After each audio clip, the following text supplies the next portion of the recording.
自古以来，猫就是老鼠的天敌。人类之所以喜欢猫，是因为它们能够帮助我们捕捉老鼠。因为老鼠容易携带细菌，所以人类讨厌它。但我们今天讲的这个老鼠，却颠覆了我们的认知。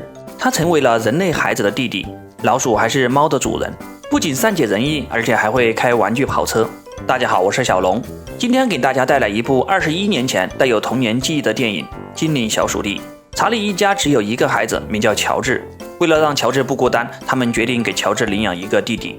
上学前，乔治还嘱咐他们：“我要的可是一个比我小的弟弟，别弄错了。”夫妇俩来到孤儿院，他们告诉院长，想要领养一个与众不同的孩子。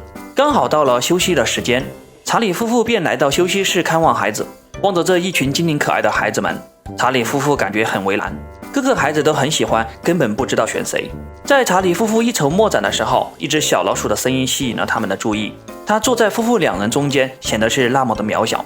他说自己已经在这里很多年了，熟悉每一个孩子，并且向查理介绍每一个孩子的性格，但独独没有介绍自己。查理夫妇看到如此善良的小老鼠，心里很是喜欢。他们向院长提议要收养它。就这样，小老鼠告别了伙伴，坐上小汽车离开了孤儿院。他终于有了父母，并且给他取名叫做小都。父母向小都介绍了他的家庭成员，有表哥、伯伯、爷爷奶奶等等。最后介绍的就是白猫，它是查理家养的猫咪。查理告诉白猫，以后小都就是一家人了，而且它还是白猫的主人，不光不能吃它，还要听它的话。白猫也是一脸蒙圈，这让他以后怎么展开工作？这时，儿子乔治放学回来了，他看到父母领养回来的竟然是一只老鼠，心里也是非常失落。吃饭时，小都有了自己专用的座位，睡觉时，小都还有一个属于自己的大床。他终于不要住老鼠洞了，这对于小都来说真是莫大的幸福。等主人睡着以后，白猫就进来了，他吓唬小都，凭什么他能够睡床，而自己却只能睡在角落的地板上？趁早给我滚回孤儿院，否则小心自己的小命。早上，小都和乔治都起床了，查理夫妇给小都准备好了专用的洗漱台，他模仿着乔治刷起了牙，只是这牙刷稍微大了一点。由于自己实在是太小了，不小心被乔治丢下来的衣服包裹住了。等他缓过神来的时候，他已经在洗衣机里面了。第一个发现小都的是白猫，但他见死不救，巴不得小都早点消失。好在查理太太及时发现，小都才幸免于难。被救出来的时候，小都吃了不少的洗衣粉，这下倒是彻底的洗干净了。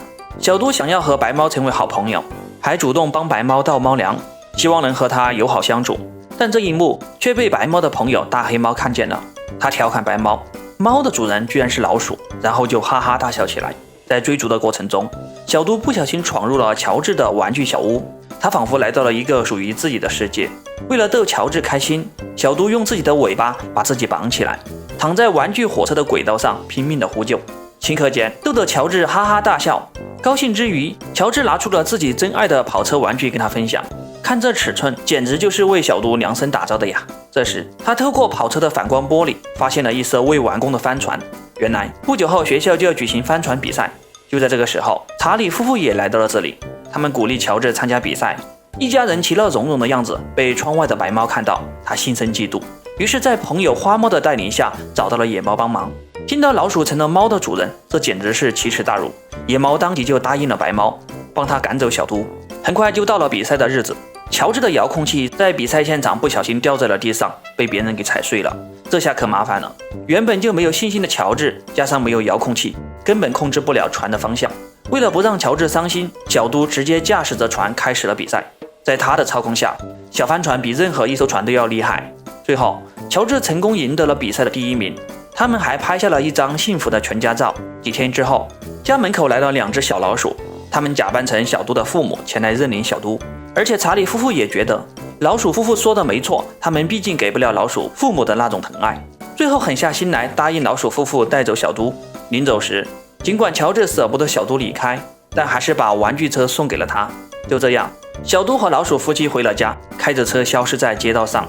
路上老鼠父亲可高兴坏了，不仅多了个儿子，还免费得到一辆跑车，这简直是太幸运了。不久之后，孤儿院的院长来探望小都，查理夫妇这才知道那2只老鼠根本就是骗子。查理夫妇赶紧报警。听到消息的白猫慌了，要是查到自己的头上就惨了。他赶紧找到野猫老大商量对策，得出的结论就是直接吃掉小都。与此同时，警察也在查理家里进行取证调查，毕竟是老鼠的案子，警长不愿意浪费时间，他吓唬查理夫妇，小都肯定是凶多吉少了，叫他们别查了，案子也就到此结束了。而假冒小都的父母在野猫的要挟下，准备把小都带去见野猫。看到心事重重的父母，小都一个劲儿地安慰父母，虽然我们现在居住环境差点，但是一家人在一起非常幸福了。看到如此善良天真的小都，他们动摇了，并告诉了他所有的一切。他们也是被野猫逼迫才装成小都的父母的，还把车子还给了他，让他开着车子赶紧逃跑。小都开着车子四处寻找查理夫妇，等他回到家的时候，查理夫妇和乔治还在外面寻找他。白猫却欺骗小都说，乔治一家根本就不喜欢你，自从你走后，他们天天出去游玩，过得老开心了，早就把你忘了。小都信以为真，伤心地离开了。白猫看着伤心的小都，突然心生不忍，他再次找到小都，想带他回家。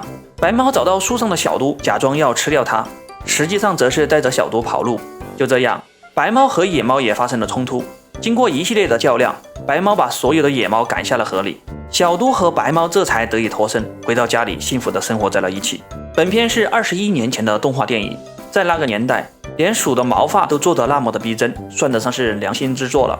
喜欢的可以去看看原片。好了，今天的电影就讲到这里，我们下期再见。